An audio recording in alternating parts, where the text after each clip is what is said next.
Everybody awake? Right.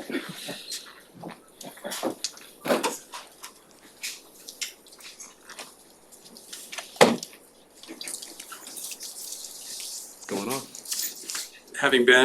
Having played elsewhere, how would Can I you? get your name before? Oh, yes, Brad Townsend, Dallas Morning News. There we go. Although I did introduce myself earlier. Absolutely. I just, You just need it, okay. You've been with other organizations. How would you describe maybe the difference in the vibe, what you've seen so far in a couple of days? yeah. So the best part about this organization is everyone's authentically themselves. It's a very kind of calm and relaxed and chill organization while also being disciplined and understanding that the priority is winning, but also, you can have a good time while doing it. And everyone here really supports one another. And that's something that's really, really been really key in my eyes is that you come in and basically feels like a family. You feel like each one of us is embraced to be authentically ourselves, and it feels organic. Everyone feels very valued, and they make sure not only just the top guys get valued, but through players top to bottom. And it's been really special to be a part of.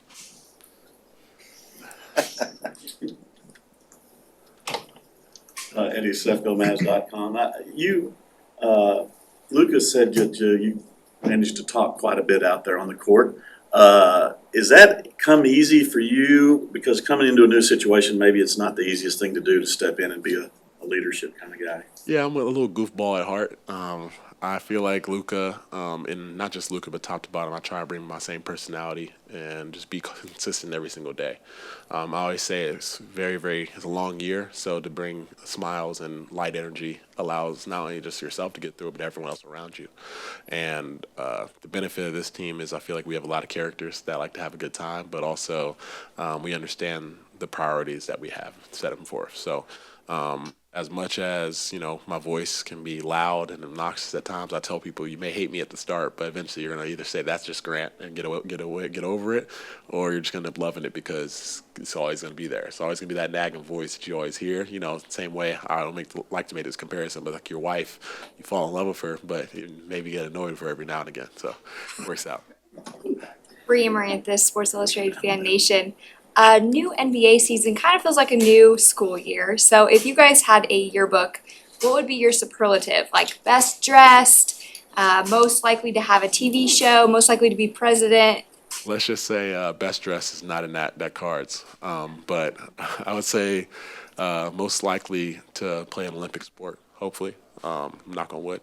And then I'm joking. Next one would be class clown or one of those. I feel like, or best smile maybe, little cheese action. What about for Luka Doncic?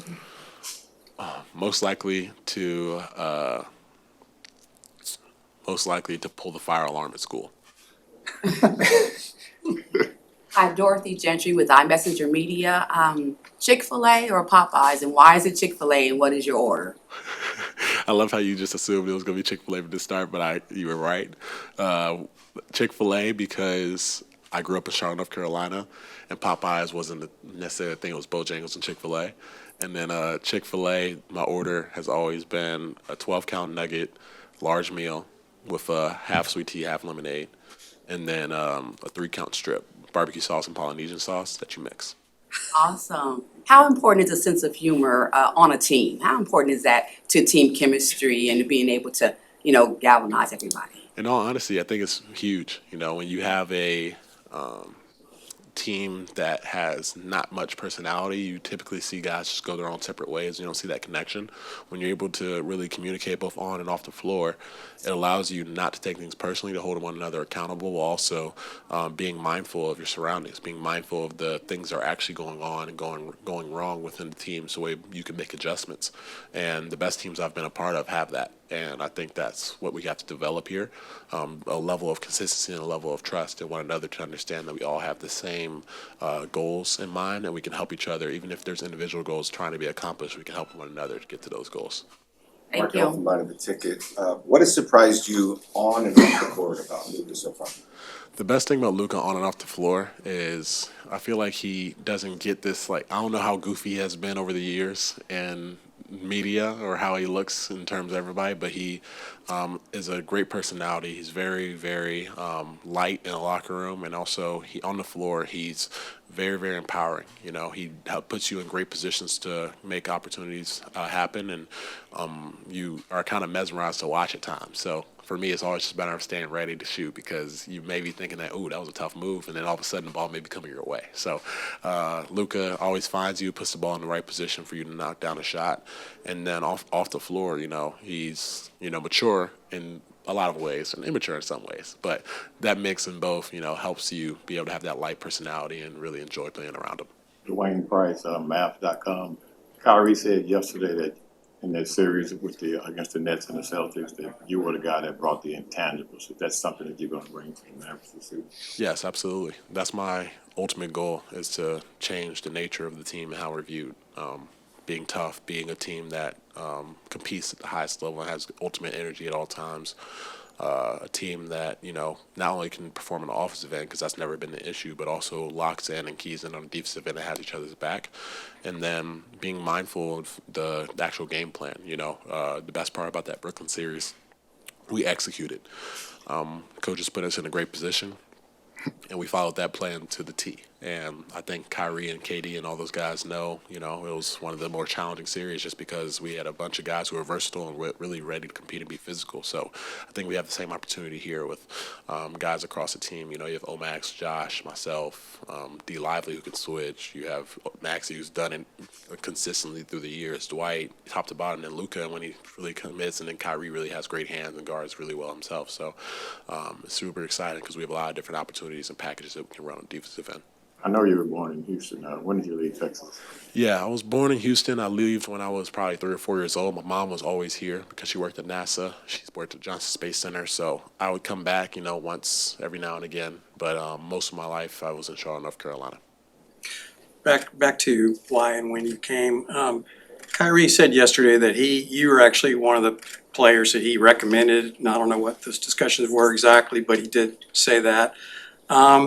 What is your relationship with Kyrie, and was that a factor? Did you talk to him, and he's pretty well known as a recruiter, as a good recruiter. Did that play a factor in you coming? Yeah, if only he was a good recruiter when he was at Duke, maybe I could have an offer. But let's just say, yeah, that was a great decision. I had reached out to both him and Luka just to understand what they needed from me, and if I was valued here, and if I was needed. And Kyrie did a phenomenal job of communicating with me and understanding the role and also the opportunity that was there and what they have in mind and goal. So he's very, very it's funny because whenever someone talks about Kyrie, I never see that side. I like how people describe him. He's been a phenomenal person and a phenomenal teammate for me for a long time, and not just here being in the Mavs, but when he was on the Union, he communicated very, very well as well. So I'm very excited to be a part of this organization and be able to play with those two guys because they're a big part of why I'm here.